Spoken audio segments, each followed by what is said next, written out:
logarithms are so much fun. Oh, yeah, they are.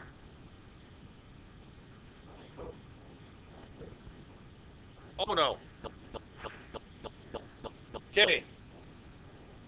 The key. The key is right there. This is something that you need to make sure that you become one with when it comes to logarithms. This is what allows you to go from logarithmic notation to exponential notation back and forth. Now, logarithms are essentially used to find an unknown exponent. You've taken a look at ways of finding other variables in other places, but coming up with a reliable way of finding an unknown exponent doesn't really show up until we hit this. So, this idea that y is equal to log a of x if and only if x is equal to a to the y. So, let's take a look at good stuff.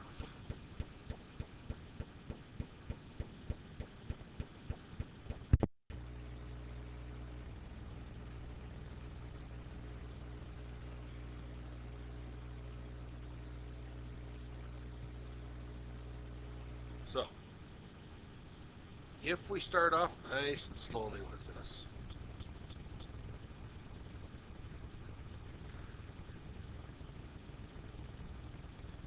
y is equal to log base 3 of x, then x is equal to 3 of y. That's just what it's going to be. So, we've got 81 here. If I take a look at 81, they say it's equal to 3 to the 4th power. That makes sense. 3 times 3 is 9 times 3 is 27 times 3 is 81. So if I want to rewrite this in logarithmic form, that means that 4 is equal to log base 3, because that's what's over here, of 81. That's how it's written. Likewise, if I go and take a look at this one over here, we want to identify what 1/5 is. So 1/5 is the same as 5 to the negative 1. We always want to identify this with a base to some integer power. So, what's this going to look like? That means that negative 1 is going to be log 5 of 1/5. That's what it's going to be. So, it just is what it is.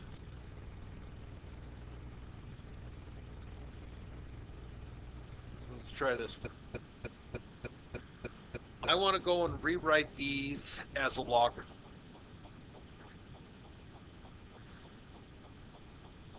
So, this one here is going to mean that 3 is equal to the log base what?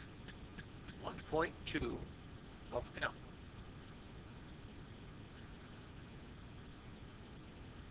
Why? Because this is set up to find an unknown exponent. The base is always going to be what the base of the exponent is going to be. So, if I take a look at this one, e to the b is equal to 9. So that means that b is going to be equal to log base e of 9. Yep. No, it's not. Okay. Now, what about this? What about the next one? This is going to be 4 is equal to log base a of 24. That's it. So, if we go back the other way,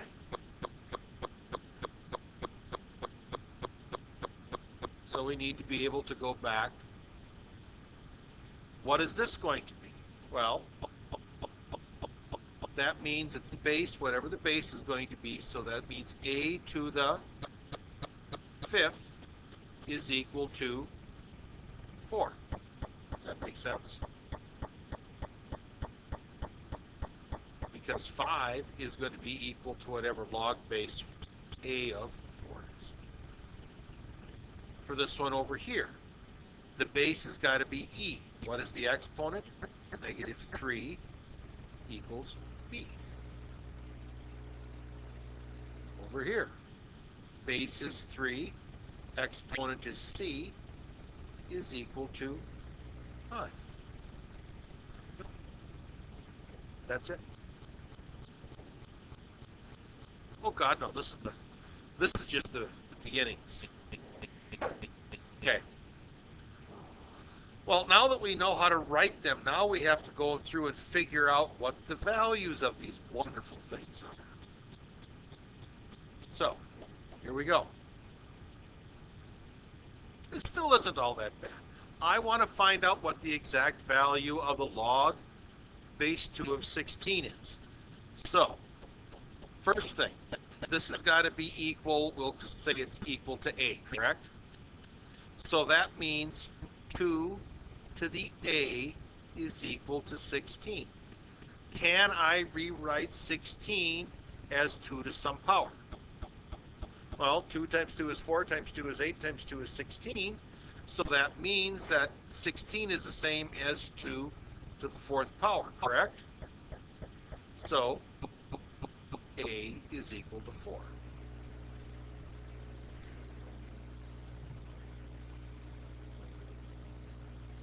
Well, yeah, I'm just using the letters that come with it. So I'm going to say that this one's equal to b. So that means that 3 to the b is equal to 1 over 27. Can I rewrite 27 as 3 to some power?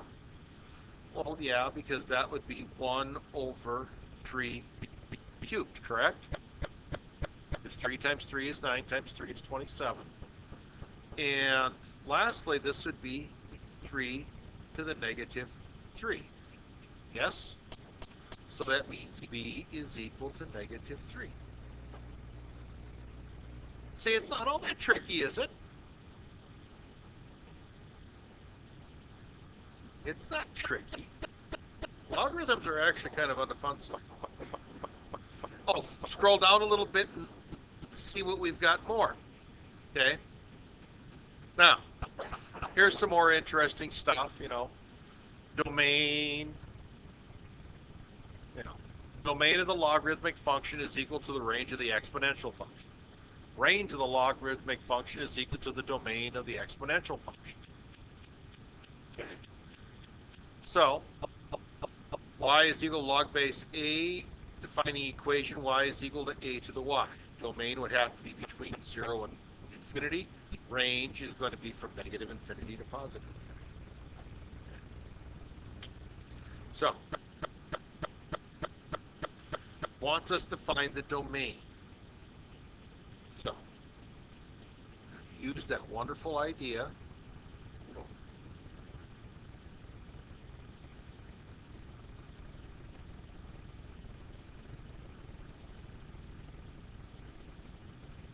So let's take this in terms of words.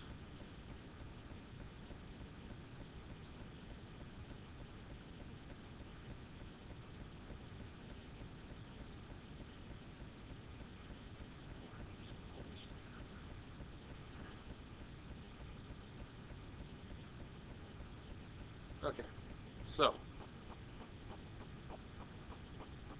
if I read this, it says the domain of the logarithmic function will be the range of the exponential function. So, which is from 0 to pi, right? So, if I take a look at the exponential function down here, if I rewrite this, That means, and I'm going to write this as y is equal to log base 2 of x plus 3, correct? So that means that 2 to the y is equal to x plus 3. Do you agree with that?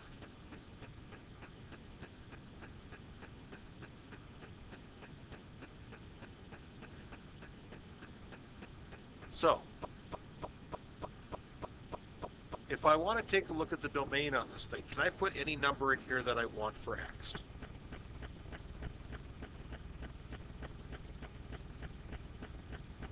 Why, what number can't I put in there?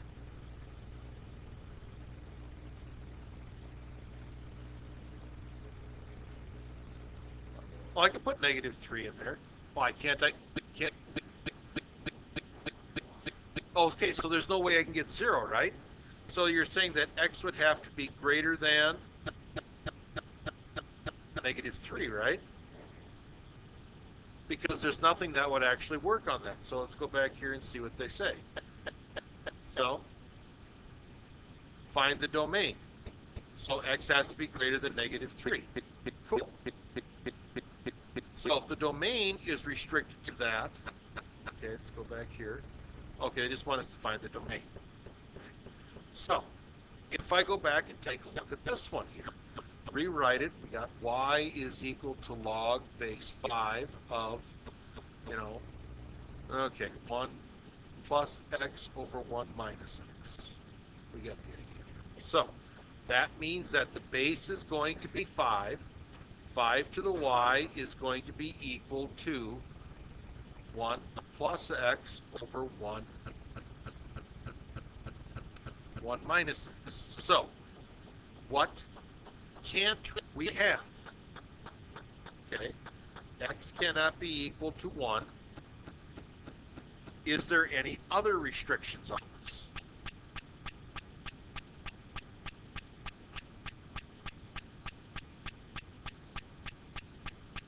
Always think positives, negatives, and zeros.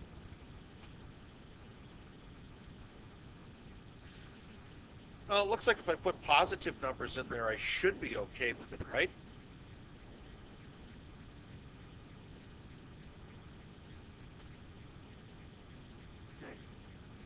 Well, what happens if I put in a negative number into this thing? Say I put in a negative 10. That gives me 11 on top and 1 on the bottom. Negative 9. Is there any way to raise a power to this thing so that I get a negative value?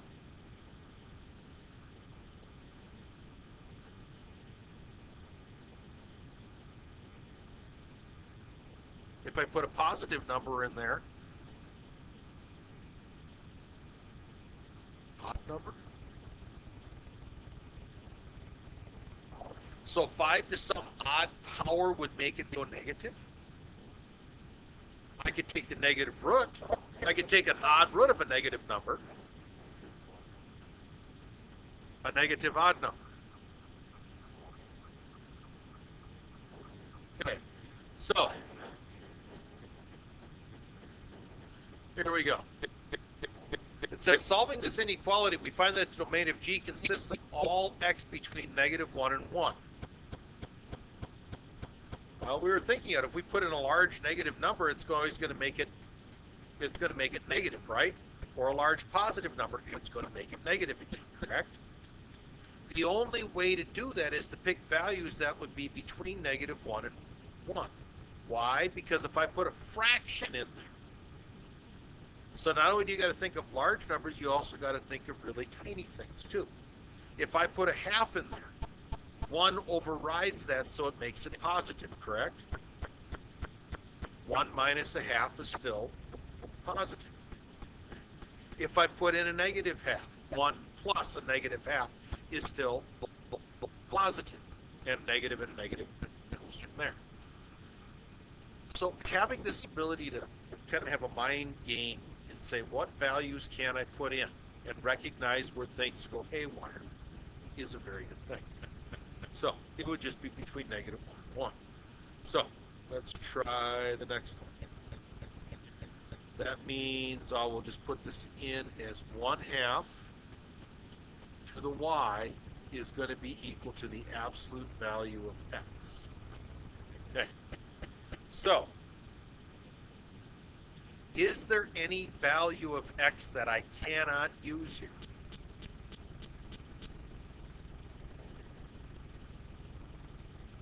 So x could be 0. Okay, so x can't be 0.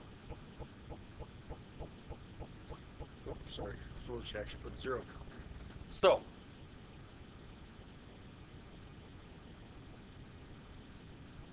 could I put any negative number in there I wanted to?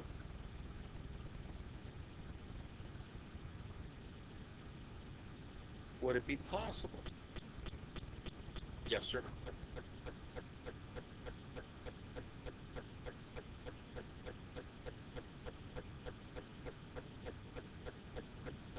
Can I put a negative in there? What do I get out? Okay, so if I want equality to go on here, the only thing I really can't put in here is a 0. So let's just see if that makes sense. So, since x can't be equal to 0, we could have any number that's not 0. All non-zero real numbers would work. Now, graphing works pretty much the same way as other functions that undo each other. If I've got a power, it's undone by a logarithmic. We have the inverse. So, properties of the logarithmic function are right there. Make sure that you identify. Domain is a set of the real, positive real numbers, or 0 to infinity. Range is going to be from negative infinity to infinity.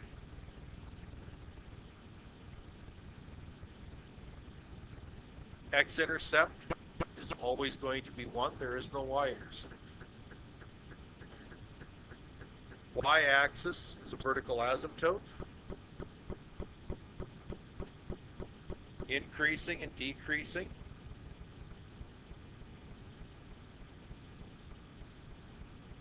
And smooth, it's going to be a smooth. There's going to be no gaps or corners or anything else strange going on with it. Okay. So, there is another one that is out here, base E. We have this wonderful number E, and I think we talked about this before. E is kind of like pi, you know. It's a number, non-terminating, non-repeating decimal number, and that shows up quite a bit. So they gave it the name they call it E. You'll see things that are identified as the natural logarithms, which basically is log base E. One of the things that you can actually put in here with this one is the following. That would be that y is equal to log, oops, what is it?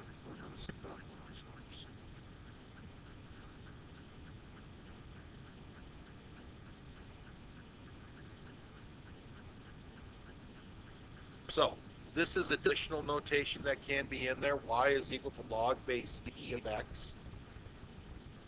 So sometimes it's helpful to have that go between, because this is it'll be ln x. That just basically means log base E of x. And sometimes it's helpful to have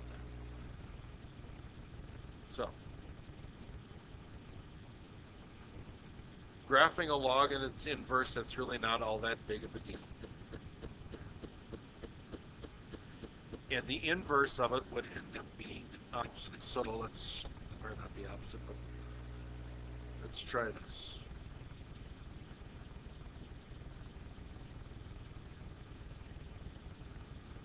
So, if I want to go through and, so,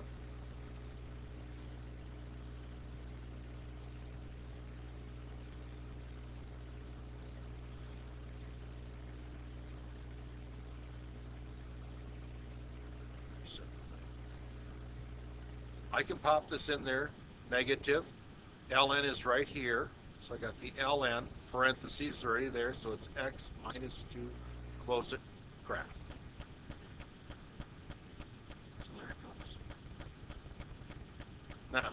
if I want the inverse of this thing,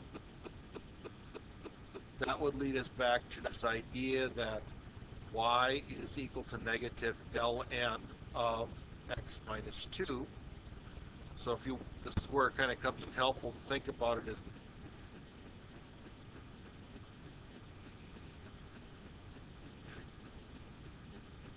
so. Now that means that I am going to have what? E to the what?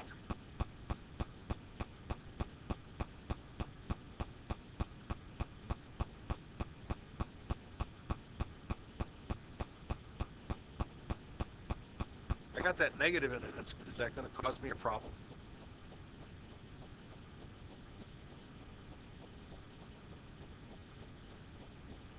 Should I put that over here?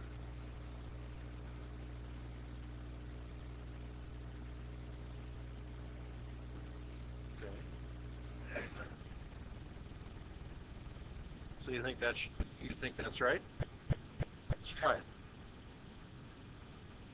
Y is equal to, and then we put in, let's see. How am I going to write that in? Can I write that in? Can I put that in like that? What do you mean you don't know? I realize I'm a math teacher. I'm asking you. I'm just hitting at this the way you guys go at it. So,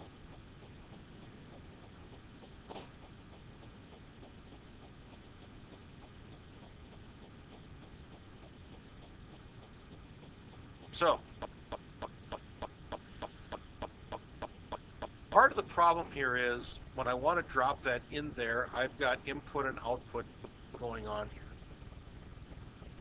From the graph, I can go and determine the range of vertical asymptotes. I can see where it's going.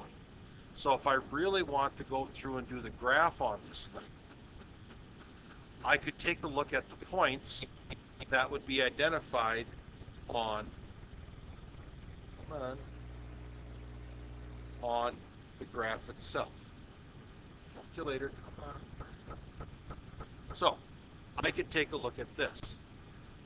I can identify what the coordinates are for specific things. I know it's going through here at 2, so I know the other one is going to go through at 2. Would I just simply want to go then and identify what this coordinate is going to be? Which is, that's 2, right? If I put in 2, I get out 2. So this one would start here. This coordinate here is 1, 0, correct? Correction, sorry. It's 3. Is that coming? Yeah. Whatever that coordinate is there, then I would reflect that up here, correct? Yes or no? If I want the inverse, can't I simply identify the coordinates and switch x and y? Because we ran into a problem. How do we put that into a graphing calculator? Doesn't make sense to us, does it? So what other tools do we have for identifying inverses? We simply go back to what the graph is, identify the coordinates, switch around. So see here, we got this, switched it around, moved it over. So they know what it's going to be happening. So we got an asymptote here at x is equal to 2.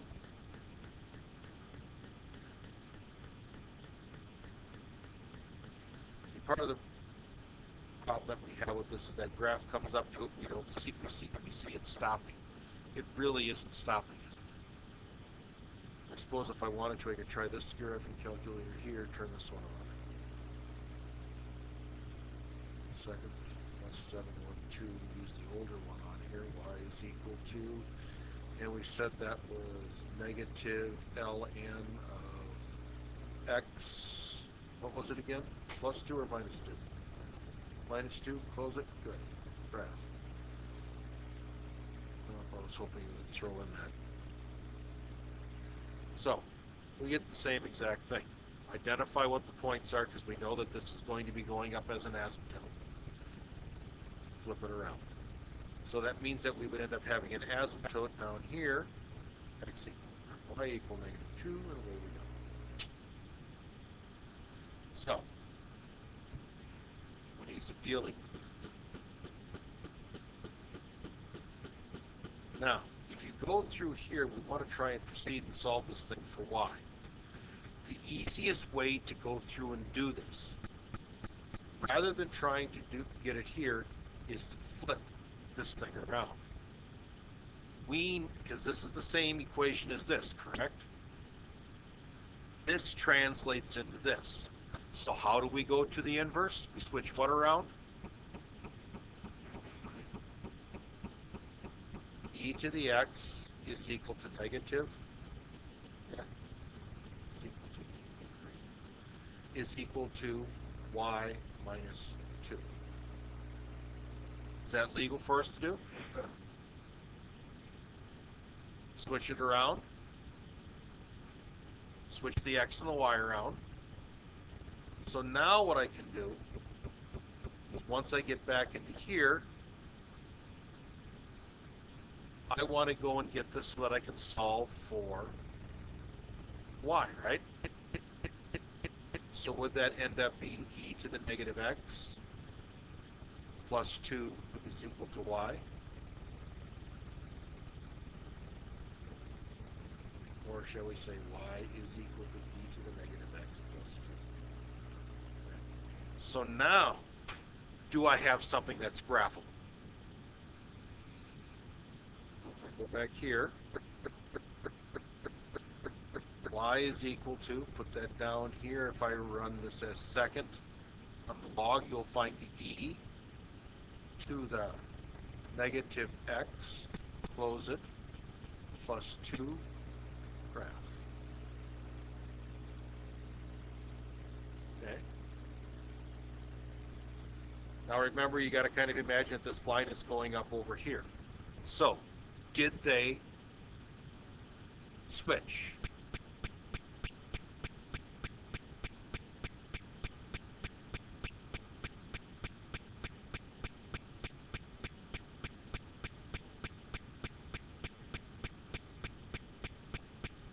So, let's continue on with this here. Now, some common logarithmic functions. Log, and you don't see anything down here, is log base 10. Your calculator operates within two different sets of logs. Log base e, natural logs, and log base 10. Those are the only two. Those are the only two that it actually goes through and uses. So, solving logarithmic equations, this is usually where the fun begins. So, let's try and get these over.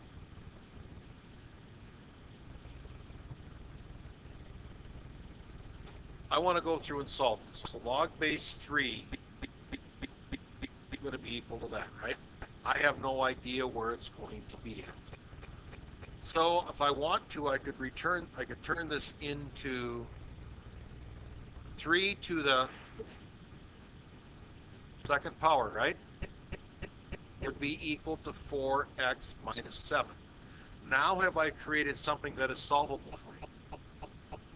Well, that's pretty easy to go through. You know that 3 squared is 9, subtract 7, add 7 to both sides, end up with 16. Go from there. That's not a difficult thing to solve.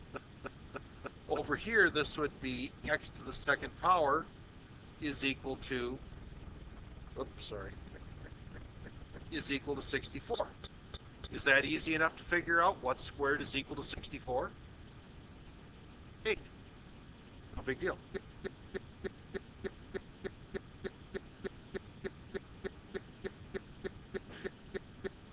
So, let's move it up a notch.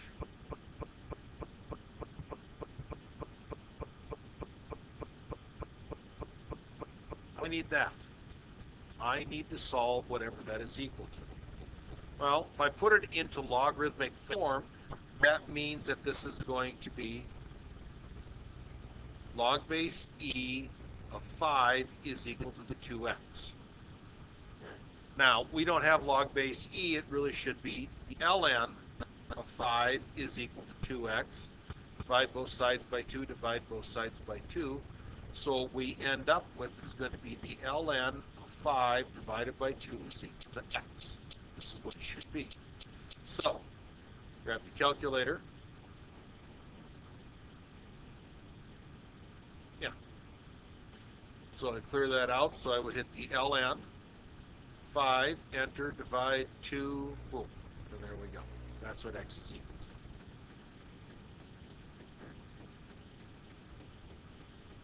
to. Or if I like, I could probably take this and go second e to the 2 multiplied by 0.80471895562, and I get 5. Okay? That's what we expected. So, continuing on. I have some examples here to go through and try. Now, summary of the properties, again, something nice to have. And I'm going to let you guys get to work. Questions?